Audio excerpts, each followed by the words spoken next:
2002 Dodge Dakota here, two-wheel drive, no four-wheel drive, no king cab, no nothing extra.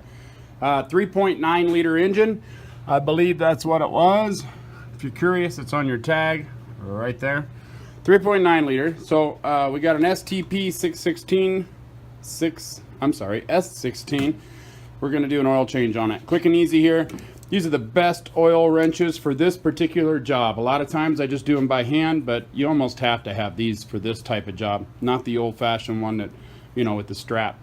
So let's get up underneath there. We're going to pull the drain plug and we're going to pop that filter off. Okay, so I am directly underneath the engine. Here's the oil pan bolt right there, but we're going to grab that filter right there. And again, those pliers that I just showed you were perfect for this job. So let's break that loose, turn it counterclockwise. Turn this counterclockwise and start draining. I've got a big enough pan to where both of them will just fall right into it. It's a long pan.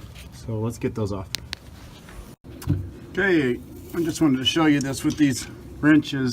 This type of wrench, I can just get right up there on this angle. I can be straight on it just like that and still able to grab it and turn it like that. Whereas the other one, you would have to have it completely around it. So see how that works? Just nice and easy. So if you don't have a pair of these, you're doing a lot of oil changes, grab yourself a pair, you save yourself some time. And time is money. Grab yourself a 16 millimeter or a 5/8. 5/8 would work on this too. And break loose that nut there. And we'll let that drain down in there. If I can get it out. That's an elongated bolt. Holy crap, look at that. That oil hasn't been changed since they signed the Declaration of Independence. Okay, so I got a little bit of oil on my finger here from it dripping. We're going to put that around the seal. That's going to help it seal. We don't care that it's dirty. It's just to help it seat down. And keep it from drying out too. So this way it'll last longer. Alright, so let's get it on there. Okay, so I got that bolt tightened up. And I got that filter on. And if you're a little pissed off at the next guy who's going to do it, go ahead and crank the shit out of it. No, don't do that. Just tighten it up by hand, plus about an 1/8 turn is all you need. Normally I do it by hand or with two hands as tight as I can, and that's it. Keeps it from leaking. Plus they kind of vibrate clockwise as you're driving, so they even get tighter. So a lot of times you grab hold of it.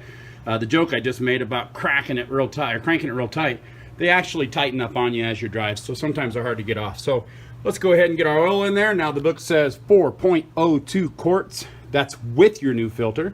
So let's dump 4 quarts in there. Fire it up, let it run for a second, shut it down, check our oil, top it off if needed. That's it. So I hope this video helps you out. Please click like, please click subscribe. Click on my name underneath this video for all my other how-to videos. And I've done a couple different ones on this truck if you do need it. The Dodge Dakota, I believe it's an 02 we said, right? Yep. Enjoy.